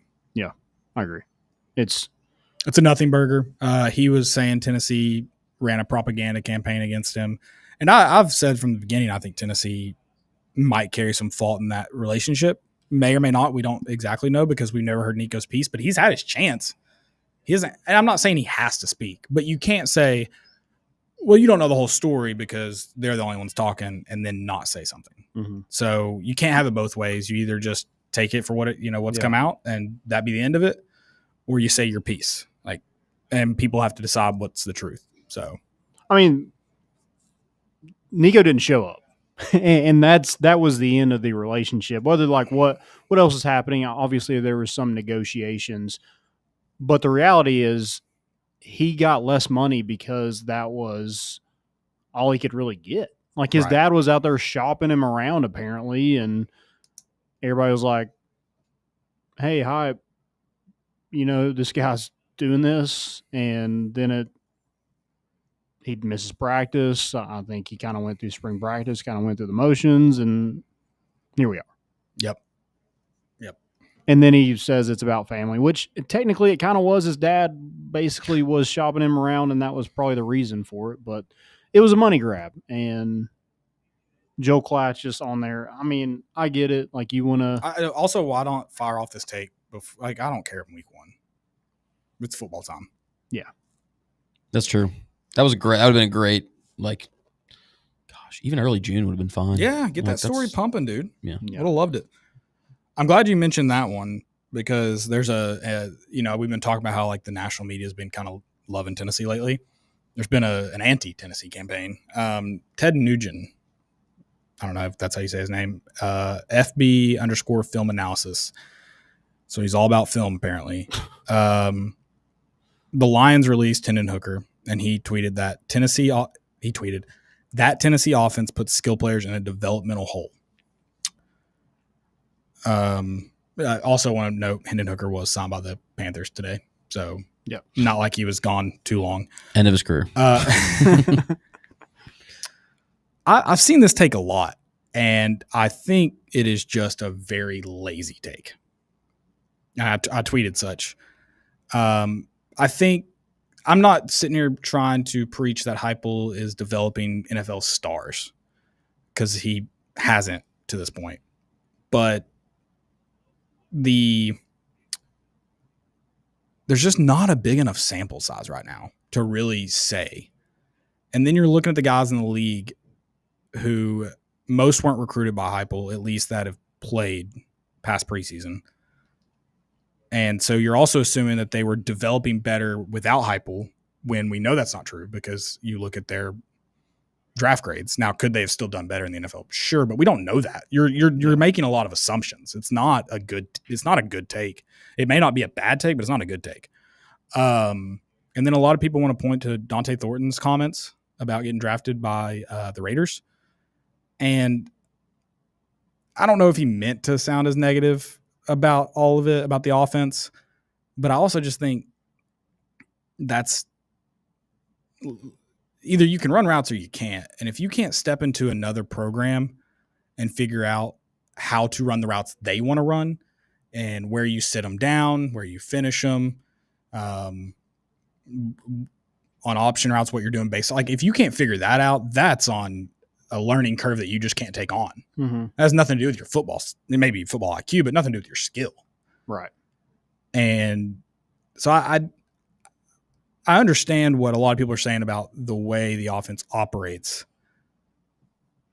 but that stuff you should be able to figure out. Yeah. And like you said, it's a smaller sample size. I mean, Dylan Sampson, was that the first class he had or the second class? So his first full class would have been this draft class. Okay. So there's number one. Like Right. he hasn't got to develop a guy all the way through until now. Well, and this has changed. These numbers have changed some. Some have gone down, some have gone up. I think Tennessee's has gone up. I went and looked it up Tuesday night before NFL 53-man rosters were finalized. But I went and looked at active players that were currently on NFL rosters since the 2022 draft, which was the first draft class that Heupel coached guys at Tennessee in. So 2021 draft, right? Well, he came to Tennessee in 2021. So the 2022 draft would have been the first one that he had players in. Okay. Yeah. So skill position players on active rosters per school. UGA in Texas tied at 12. South Carolina 11. I know that number's gone down. Ole Miss at 9. Bama and Tennessee tied at 8. And then everyone else. So obviously there's a belief that these players are developing somewhere or that they're good enough to be currently on the roster right now. And then you have like the Browns like Cedric Tillman a lot. He's not been able to stay healthy. It's been part of it.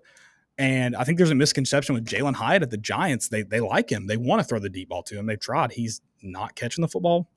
Not all of it's necessarily his fault. They have bad quarterback play. They do have bad quarterback play. He struggled catching even in intermediate routes, but he's getting open. They like him. He's just not finishing plays. And that's hindered his playing time with the Giants. Yeah. But it's not – they're not sitting here going, you can't play in this offense because he wouldn't be on the team. Mm-hmm. Also, I'm not – let me know if I'm crazy for saying this. Josh Heupel's job isn't to train his players directly to the NFL. Like – the offense that he runs in college, it's not his job to make sure that they're trained to have that translate to a different NFL offense. I don't disagree with your take. I think producing NFL talent is a byproduct of building a good program culture and a winning program. Correct. But like, so, but I agree. Go look at Hendon Hooker in the 2022 offense.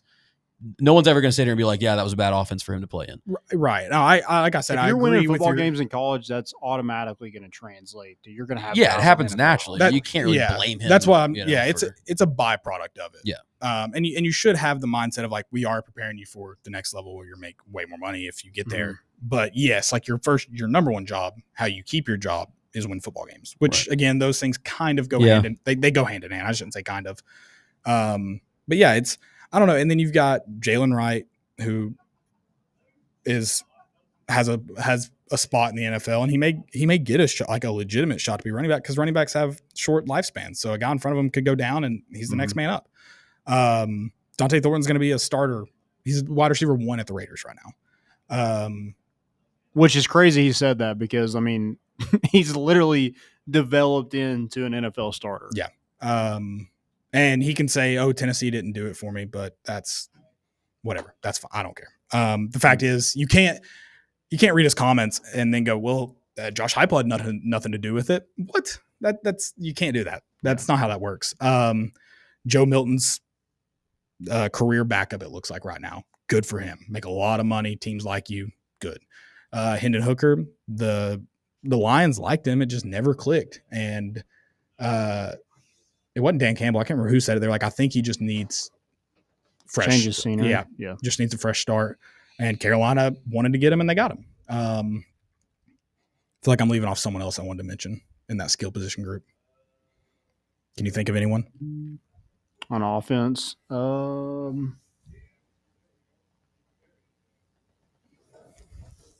mean, Jabari Small he's making practice squads. Yeah, I mean, Ramel Keaton's on a practice squad right now. They're not a part of that active number. Yeah. Just for what, so that's 2 more guys if you want to factor them in. I don't remember. Princeton Fant. Princeton Fant is going to potentially have an impact in the league this year. Yeah. That might be who I am leaving off. But yeah, it's number one, I'm not going to sit here and go, look at what he's done, because I think it's just such a small sample size. Yeah. But I also think it's unfair to say, well, look at what he's done and look at all these guys and say they haven't. I think it's unfair to say they haven't developed. They didn't develop under Josh Heupel. They're not in a position to develop in the NFL because of Josh Heupel. I think it's just it's a way to just blame Josh Heupel for something that's not entirely in his control for a lot of reasons. Well, he was a coach of the year because he did more with less. That's a big part of it. Is like Jalen Hyatt wasn't going to be he was going to have a shot in the NFL because of his speed, but his size was going to hinder him. And Cedric Tillman had like 5 catches before Josh Heupel got Yeah. on campus. He's probably a guy that like he might get a chance eventually, but it was going to take some more time than it did if he hadn't had the year he had, year and a half. It's whatever. I just think it's a really bad. I think it's bad. I think more than that, it's like, look at this weird offense. And what's crazy to me is Landon for all of time. I'm not an old man. I am 30. I've watched college football for a long time. I'm a man. I'm 30. There is players year in, year out, decade in, decade out, century in, century out that are phenomenal college football players that for pick a reason, they don't work out in the NFL. Yeah. I mean, it's not a secret. In fact, go look at the Biletnikoff winners outside of the last like 3 years. There's guys on that list that you're like, I don't know where. Like they had a few good years in the NFL. If like good's a strong word, but Right. And like let's talk about this. Were any of those guys first round draft picks? No. Like no one expected them to be stars Right. in the NFL either. So and it had nothing to do with how they were developed, because it's not like there were 5 stars that turned into 4th round draft picks. Joe Milton was horrible at Michigan. He turns into a draft pick and is going to have some sort of role in the NFL. Hendon Hooker, I mean, at Virginia Tech, he started 15 games his last 2 years? And he had good statistics, but they weren't winning a lot of games. That's why they didn't want him. Right. Fun tidbit. Nick Saban, first 4 years at Alabama. Yep, 0. First year had 0 draft picks. But even in the first 4 years, only had 5 guys go on to be starters in the NFL like rookie starters. Josh Heupel, technically 3 right now. But did Jalen Hyatt count as? Do you count him as becoming a starter? Is becoming a starter in your rookie season count? I don't think he know. was a starter. I think How's that work for a receiver? I mean, he started like 6 games. Yeah, I didn't think he did because the injury went. Sterling Shepard went down, and then if you count Thornton, I mean, yeah, is that 5? Are we tied? I mean, Jesus. and I'm not gonna even attempt. I looked at the Nick Saban stats because I was curious, like how quickly it translated to like the greatest developer of NFL talent as a college coach, how quickly it translated. So I looked at that, and I think it's interesting. Yeah. Where you're looking at Just Josh saying. Heupel, and it's like I'm not even gonna begin. He's not gonna meet that level, so I'm not even gonna try to compare it. But it's gonna be interesting to see. All right, let's look at what Nick Saban did. I mean, I think another one was Mark Ingram the first running back at Alabama and Nick Saban's to win the Heisman? 2000. Probably. I think so. Can you remind me about his NFL career? Trent Richardson's another one. Yeah, it's like Eddie Lacy. it's again, it has just been a hard and fast rule. College success does not directly translate to NFL success. Agreed. Lazy take from a guy who prides himself on film analysis. Mm-hmm.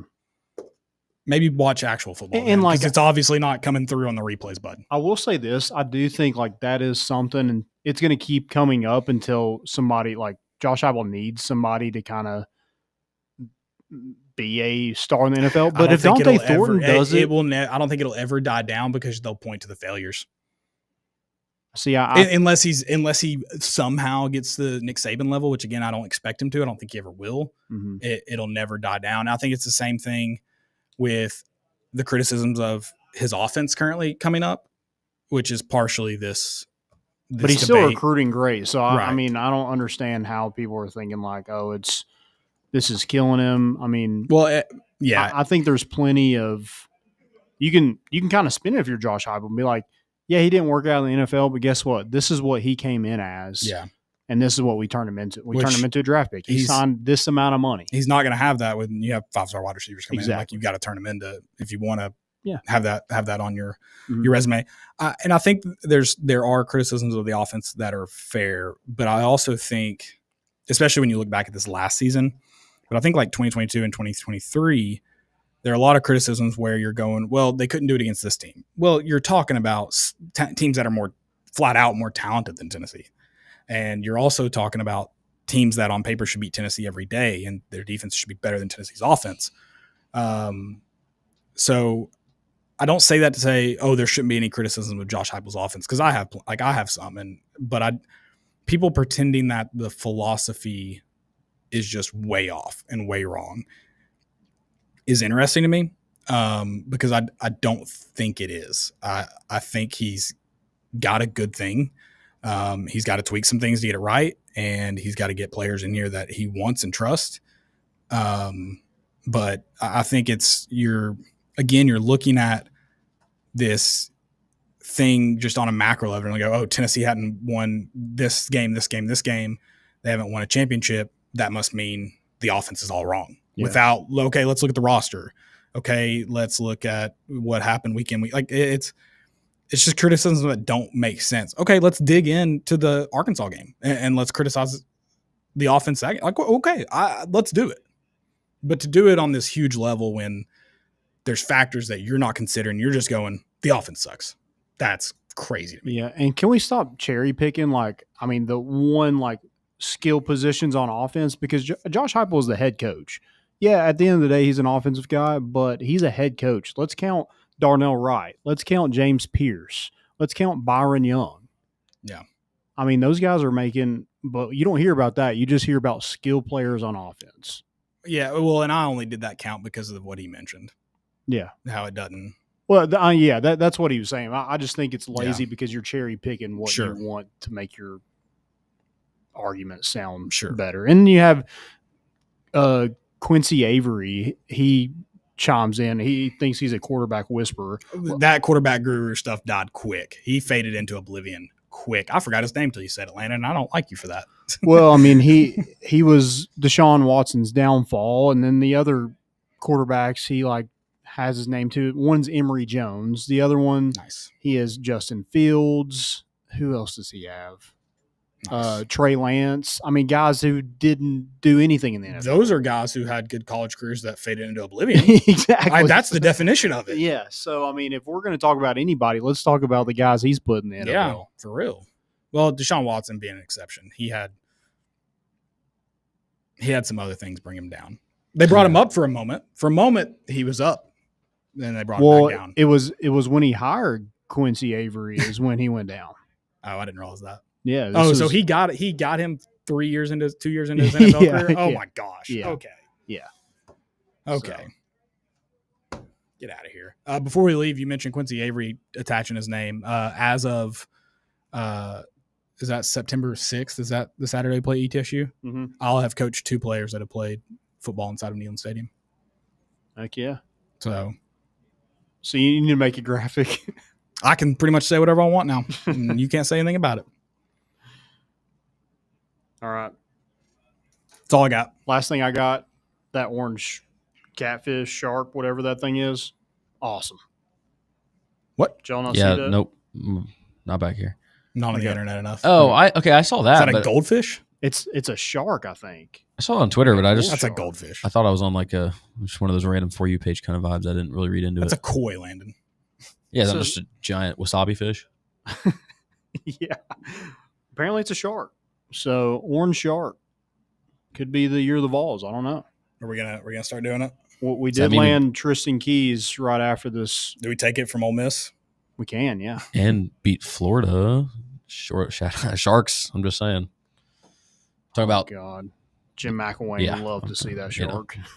That's what I'm talking about. That was All a right. pale shark, but Go Vols. Go Vols, baby! It's almost here. Let's get it, guys. We'll see you on. Yeah, we might do some content Saturday. We'll see. Looking forward to it. We'll be watching the game at Southside Garage if you want to join us. We'll get there early. We are